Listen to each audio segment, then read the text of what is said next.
ตัวสโมกตัวเบลนี่บวกลบต่อธรรมดาบวกลบแต่เบื้องนี้ก็มันมีเบล2เบล1แล้วแต่เฮาจะต่อบางเทื่อเฮามีเบลหลายตัวเฮาสามารถพ่วงได้แต่ต้องเบลตัวหนึ่งต้องมาเข้าตัวนี้มันมีบวกลบ2 1เบล1เบล2นี่มีบวกลบแล้วบัดนี้เฮาสิต่อตัวสโมกก็ไม่นวลเฮาสิพ่วงจากตัวเมนวลกดมาใส่เบลก็ได้หรือว่าเฮาสิดึงเมนวลต่างหากดึงเบลต่างหากดึงเมนวลต่างหากดึงสโมกต่างหากแล้วเอามาพ่วงทีก็ได้คือกันเพราะมันสิมีคอมตัวนี้ L1 L2 ก็คือสั้นเนาะสั้น1สั้น2สั้น3สั้น4สั้น5หั่นแหละแต่ละสั้นต้องมีเมนวลกดแล้วก็มีสโมกหลายตัวก็แล้วแต่ที่ต่อคือคอมอยู่แผงเนาะคอมสามารถพ่วงกันได้แล้วมาเข้าตัวคอมตัว C นี่ C เซตลบตัวคอมอยู่แผงบอร์ดเข้า C เซตลบอยู่ปุ่มเมนูกดนี้แล้วพ่วงจากตัวลบมาเข้าขาที่ C ของสโมกแล้วขาที่ C ของสโมกตัวที่แรกตัวที่ทำอิฐมาเข้าขาที่ C ตัวสุดท้ายหรือว่าตัวที่2จนฮอดตัวสุดท้ายพุ่นแหละแล้วเราต้องได้ใส่ตัวต้านทานนี้ขาที่4ใส่กับตัวขาที่5แม่นบ่แม่นละขาที่4กับตัวขาที่5มันสิมีบอกมันมี2มี1มี2มี3มี4มี5แต่ว่าตัวนี้ขาที่1มันมี2อันให้อยู่แล้วเพื่อหยังเพื่อเ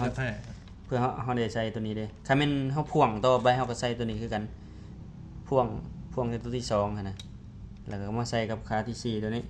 พ่วงต่อไปตัวที่2แต่ตัวสุดท้ายต้องได้ใส่ตัวนี้ตัวต้านทานบ่ซั่นมันสิบ่เฮ็ดเวียกแล้วบัดนี้ตัวใส่บวกอยู่แผงบอร์ดนี่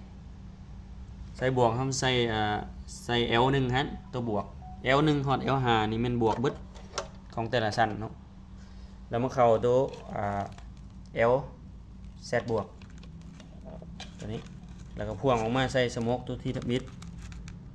ใส่ขาที่1ตัวบวกแล้วก็พ่วงไปใส่ตัวที่2ก็ใส่ขาที่1คือกันหรือว่าตัวสุดท้ายก็1คือกันแต่เฮาก็ต้องมีตัวต้านทานนั่นแหละประมาณนี้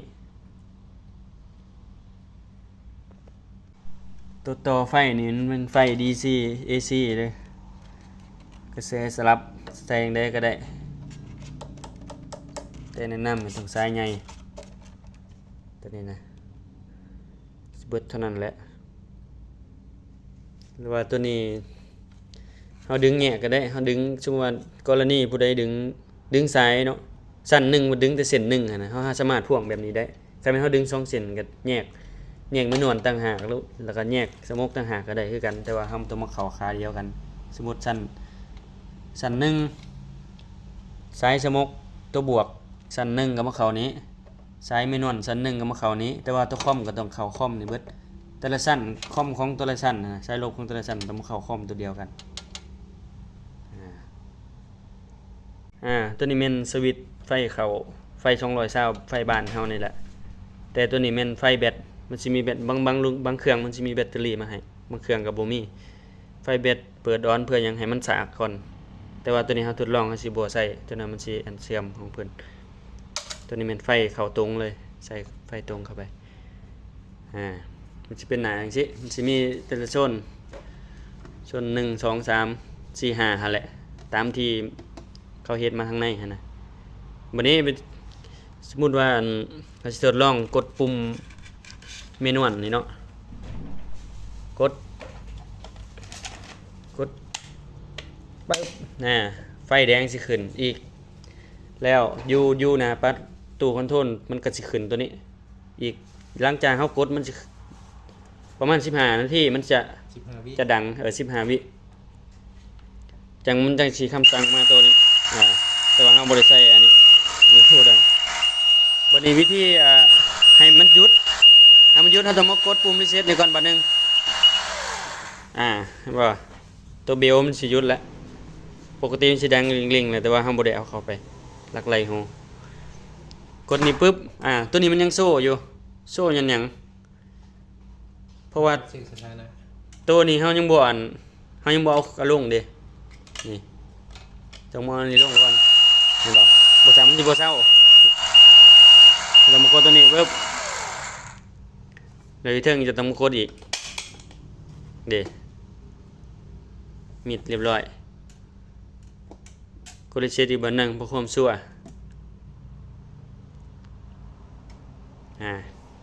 ตัวสโมกคือกันถ้าแม่นเขาถ้ามันมีไฟใหม่ไฟตัวนี้สิหุ่งแดงคือจึงเลยเนี่ยนะถ้ามีควันมีหยังหั่นน่ะเนาะตัวนี้สิหุ่งแจ้งข้างแล้วก็เขามาสั่งเขามาตู้คือกันแล้วมันสิมาขึ้นตัวนี้คือกันแล้วตัวนี้สิดังจังมาดังตัวนี้ประมาณ15วินาทีคือกันวิธีเฮ็ดก็คือกันต้องมากดรีเซ็ตนี่ก่อนกดรีเซ็ตนี่แล้วก็มากดคันแม่นไฟแม่นเบลยังค้างสิเฮามากดบัดนึงให้มันลงให้มันลงจังซี่แล้วเฮามากดรีเซ็ต